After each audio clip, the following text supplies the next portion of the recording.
Picket lines have been a common sight around Canada in 2023, and right now in the Toronto area, nearly 4,000 Metro grocery workers are heading into day 5 of their strike. Workers are into their 5th month of a strike at the Windsor Salt Mine, and in Manitoba, nearly 2,000 Liquor Mart employees walked off the job in the middle of July. For a closer look at what's fueling the number of strikes we're seeing is Simon Black, professor of labor studies at Brock University. Good to have you on. Good morning. It certainly feels like it's been a busy year on the picket lines. We've also seen strikes by federal public servants, BC port workers, obviously, school support staff in Nova Scotia. All of these strikes lead to new deals for those workers. So how much of this has to do with our current economic climate? I think a lot. For historical context, though, I think we're nowhere near the levels of strike activity we saw in the 1970s, the 1980s, the early 90s, or the mid-1940s.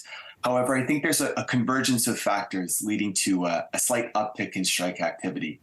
One, there's been tight labor markets, so relatively low unemployment means workers are less fearful of losing their jobs and typically more willing to make demands of their employers because they know there might be other alternatives or opportunities in the labor market.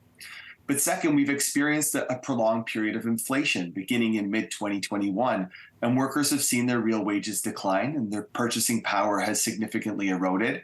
The costs of rent, mortgages, groceries, and household bills have gone up.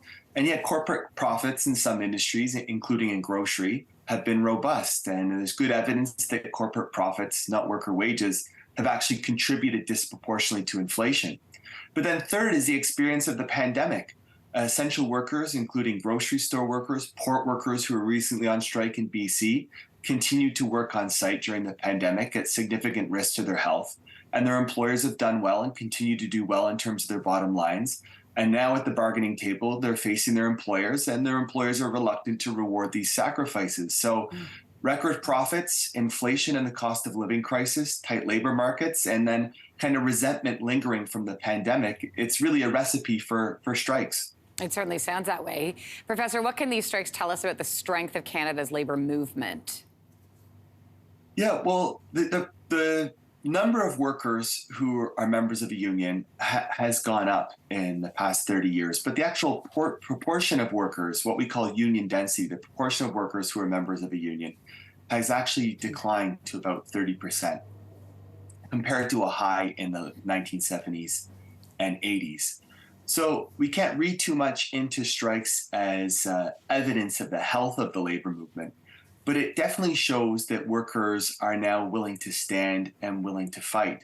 And these strikes perhaps indicate that we may be in for a kind of upsurge in both labor organizing and in workers trying to exercise their collective muscle via the strike to demand fair deals at the bargaining table.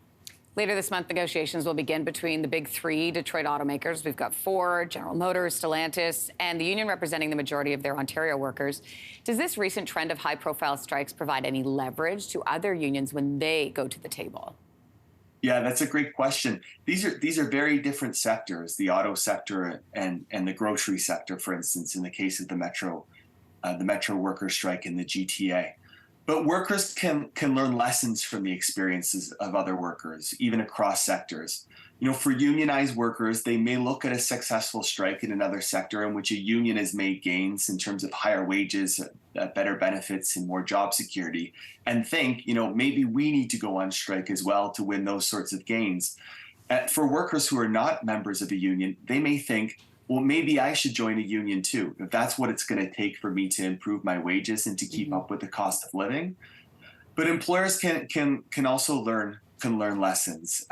You know, if an employer feels that they've successfully beaten back workers' demands and held the line on wages and benefits, then employers in other sectors can think, well, you know, if I can just hold out long enough and maybe I have a chance of ensuring that I don't have increased labor costs. Well, Professor, we certainly appreciate your thoughts on this morning. Thank you. Thanks for having me. Take care. All right. Hey, thanks for watching. If you liked this, be sure to subscribe here, or you can check out more Your Morning videos right here.